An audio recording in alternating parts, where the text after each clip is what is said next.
Hey everyone, Alex coming at you. Just wanted to come on and kind of respond to a few videos that I've seen over the last few days. First one being Shervs, who showed a bunch of his reissues that he picked up this year. I really just want to recommend one that he showed as well. That I thought a lot of people would be kind of talking about it in the VC, but really hasn't been discussed much at all. And I think Sherv is the only one at all that I've seen pick this up, and I think there's a number of reasons for that. Number one, I think most people that are interested in this record or know about it have managed to find the copy. This was initially released in 2010, so already almost 16 years that it's been around. It wasn't pressed in large quantities, probably about 1,000 or so copies, but they have become a little bit scarce, and so a much needed reissue.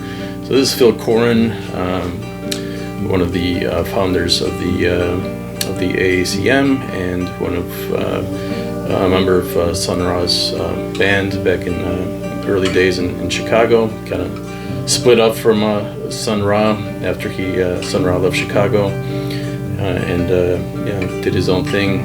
And I think part of why this record is so still kind of overlooked is just because, again, it was released in 2010. It was recorded, I think it was 1993. I don't have the book in front of me. I think that's right there. So recorded in 1993 in the Adler Planetarium in Chicago, which is really interesting. I don't have distinct memories of going to the Adler Planetarium as a kid growing up in Chicago. I'm sure I was there, sometime in the late 80s, early 90s. But yeah, the story with this record is, in this session, is very interesting. Apparently, Phil Coren became very interested in studying, astronomy, and so he would spend a lot of time in the library at the Adler Planetarium in Chicago.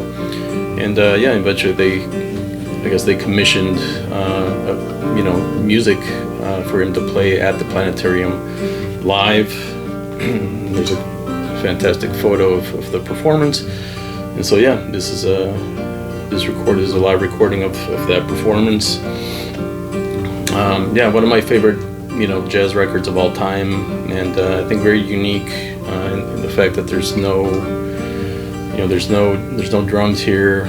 There's no saxophones. I don't even think there's a trumpet here. I think you basically just have the only horns here are bass clarinet. I'm sorry. There's a little bit. There's trumpet here from Phil Coren. Of course, Phil Coren was a trumpet player, and then he plays the francophone, which is an instrument that he designed, which is sort of like an electrified kalimba, if I recall correctly. Features, I think, his son Malik Coren on guitar, bass and flute, Akila Sadala on bass clarinet, guitar, flute and vocals. I think she's still alive and active, primarily like a soul singer.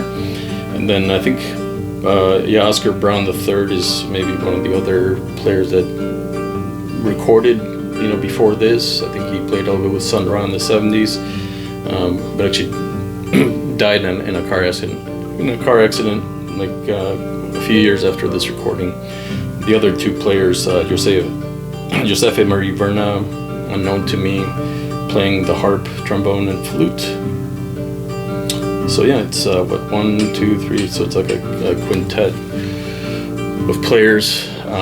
Just go out, just sample it, listen to it. To me, it's honestly better than anything that Sun Ra ever composed, and one of Phil Coren's possibly some of his strongest compositions ever as well. And he's got an amazing body of work that I think is also really underappreciated. This is about $40-50 on the listening position, a new sub-label of Stone's Throw here out of LA. Stone's Throw, founded by Peanut Butter Wolf. His label kind of became famous for putting out the Mad Villain hip-hop record in 2004, I think it was. So yeah, look forward to seeing what else they put out. Yeah, just go get it. So we've been listening to this incredible record from a Basque duo. I believe their name is pronounced Cascara. I don't think I've ever shown this before. I think I've played it maybe on a stream a long time ago.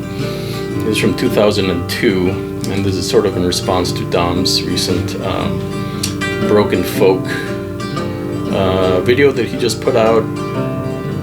It really sparked a lot of ideas in my mind, and thinking about, you know, all the recent excellent records, you know, over the last 10 years especially, that are in that vein, that are really, you know, going back to folk, but yeah, changing things and you know, combining it with experimental elements and, you know, repetition. You can hear, you know, of course you can hear sort of the fakey references, but you know, this one in particular, you know, also has some of the sort of Spanish, you know, flavors that you would expect from these couple of guys.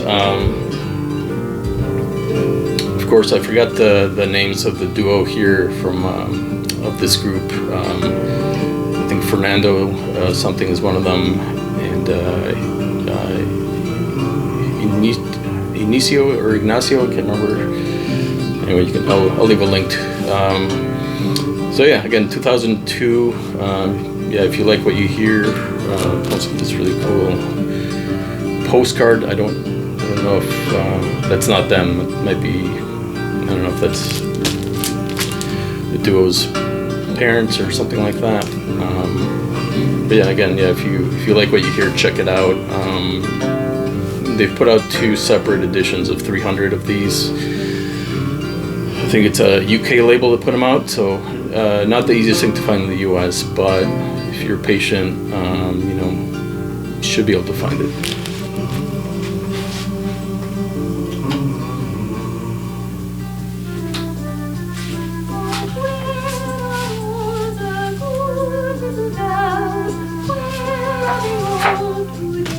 Finally, delayed response on Dom's recent Moondog retrospective that he did about a month and a half ago. This is kind of an unusual one. I had never heard of it till, I don't know, maybe a couple months ago. Just reading about this album online. Julie Andrews and Martin Green, Tell It Again, Songs of Sense and Nonsense from 1957. This is on the Angel Records label, which I think was a subsidiary of Columbia, if I recall. So if I should lose them, and yeah, these are just nursery rhymes, and all the music is composed and mostly played by Moondog. And of course, this is a young Julie Andrews. She's about 22 years old here.